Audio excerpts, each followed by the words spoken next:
just realized we never talk about Canada. Why is that? I think we have to do something about that. So let's start with a question first of all. Is Canada a monarchy? Is Canada a republic? What if I told you that it is none of them? Let's learn something together.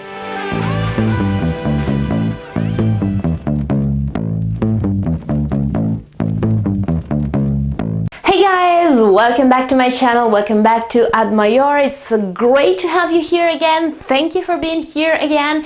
And today we're going to talk about something a bit different. We're not going to talk about literature, we're not going to talk about language. Sometimes we do talk about cultures, history, countries like the United Kingdom, for example, or the United States. But we have never talked about Canada. This wonderful, amazing, huge country. We know a little about it, and that's a pity. So I'd like to start and talk about Canada a bit today, okay?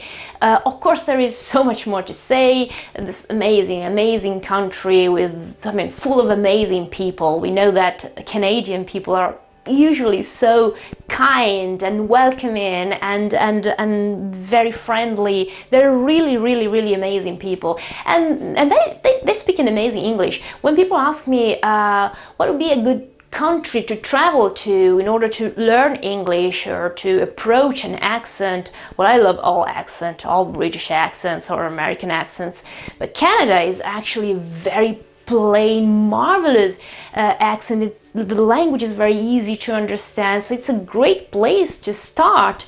Well, amazing country, but we know a little. I asked you in my little snippet before the video, what do you know about Canada? Is it a monarchy? Is it a republic?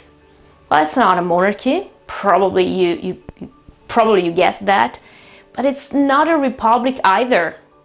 Yeah, Canada is actually parliamentary democracy, which doesn't mean it is a republic. It's something different, and the reason is that it is still part of the Commonwealth. You know that the Commonwealth is this huge organization, and all countries that were once colonies, British colonies, are still belonging to this organization. They're now free. Obviously, Canada is independent, but formally, the monarch, so I tend to say the Queen, but okay, I have to say the King, okay, King Charles is still head of the state. Yeah, he is. Obviously, this situation, this role, okay, is just purely ceremonial. So let's say let's say that the king, the monarchy, okay, the UK will not ever control, okay, decisions, laws, or anything else in Canada anymore. They did in the past, they don't anymore. But still, there is this sort of formal, how can we define a sort of a formal relationship, I can say so. And so the king is the head of the state, but who is the person that decides, that makes laws, that has the executive power, and so on and so forth? It's the Prime Minister. So let's start by saying that in Canada they have something that is called fusion of powers.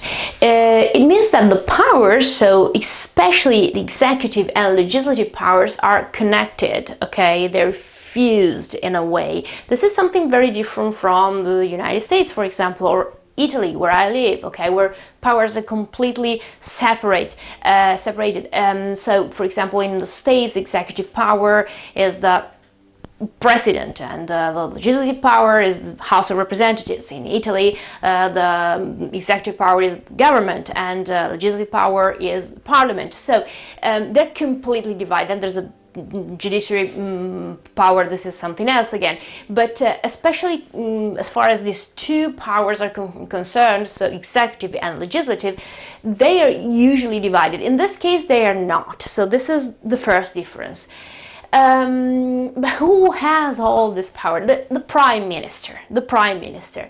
He is the head of the government. So while the king is the head of the state in a formal way, the prime minister is the head of the government, and not in a formal way, but it's it's absolutely it's a key role, let's say so. Of course, within a federal system, we have to remember this because it's very important when then we talk about elections and majorities and this kind of stuff. Now, the Prime Minister is part of the House of Commons, and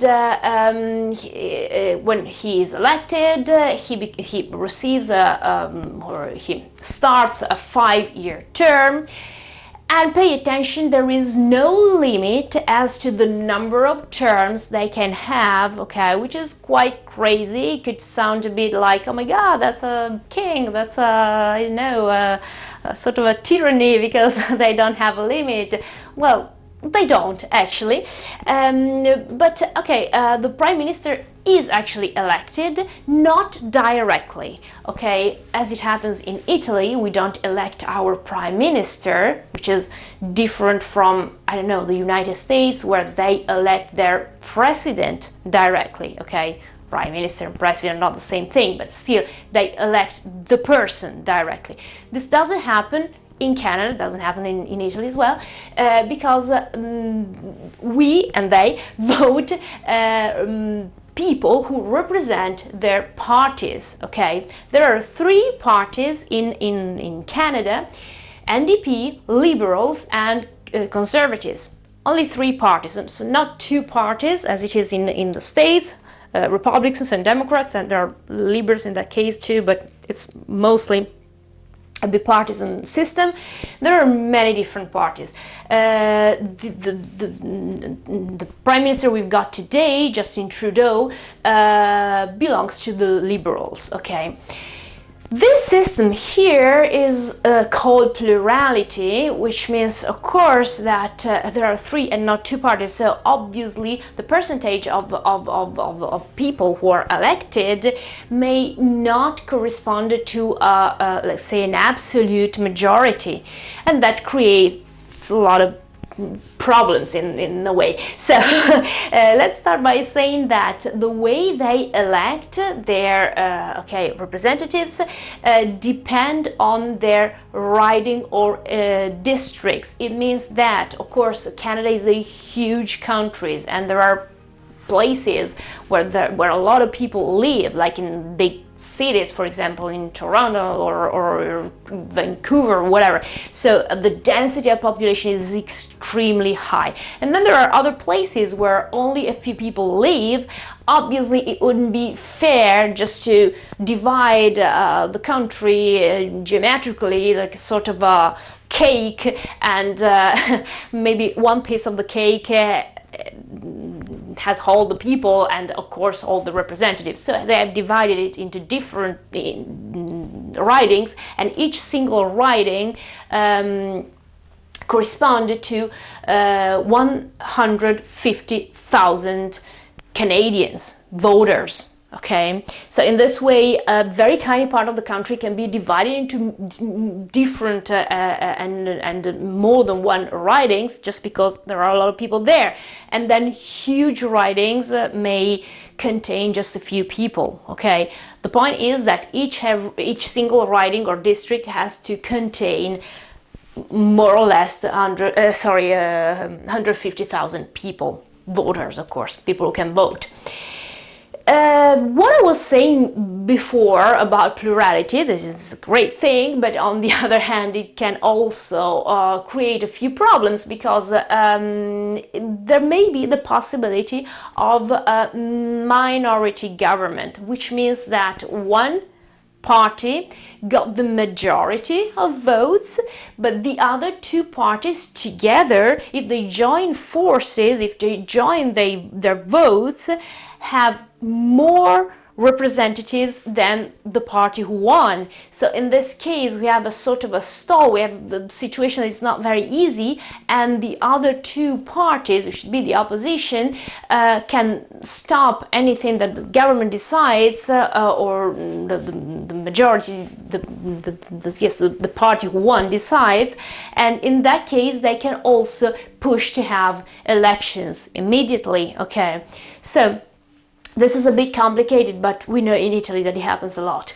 In case the party, okay, the majority party has a complete majority, a vast majority, and they can decide everything, they have the power and all that, there's always the Supreme Court as a guarantor of the Constitution, so to be sure that they don't do anything that goes against the Constitution.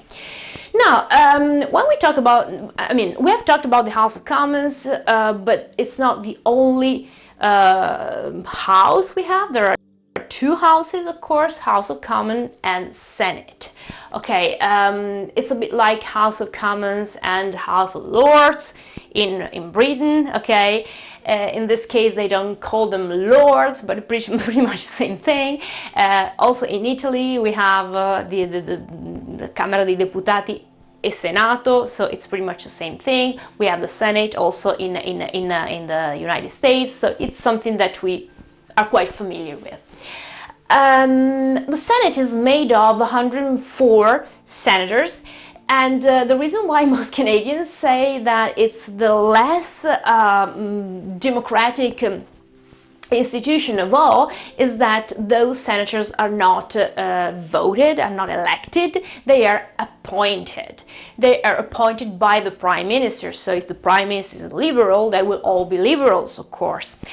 And they are chosen in a different way. There are no writings and this kind of thing, but they are geographically represented by region. So every region has to have a certain number of senators. Now, this is very important because if the House of Commons, let's say, can think about a law, they have a legislative assembly, they can create a law, they can vote a law, but then the law goes to the Senate, and only the Senate can pass legislation or not.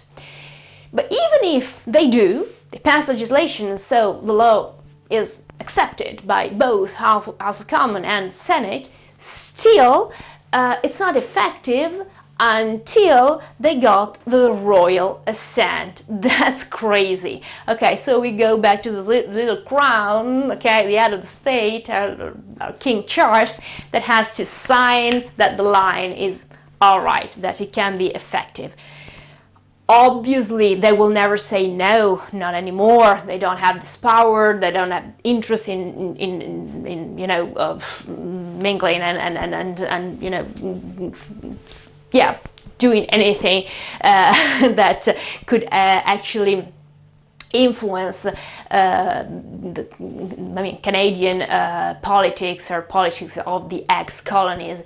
But still, there is this sort of I don't know, memory of the British Empire. So there's this very last step, okay, where the king, the queen before, had to give his royal assent, which is quite crazy nowadays, but it's still like that. So I'll move away. So if you want to see that all together, it can be a very, it's obviously very short. There is so much more to say. We could talk about percentage of yeah, different parties, what it means to have a full majority, or what it means to have a minority government. There's so much we could say, but I think it gives you a rough idea of how Canada works. I also hope it was interesting for you to talk about these things as well.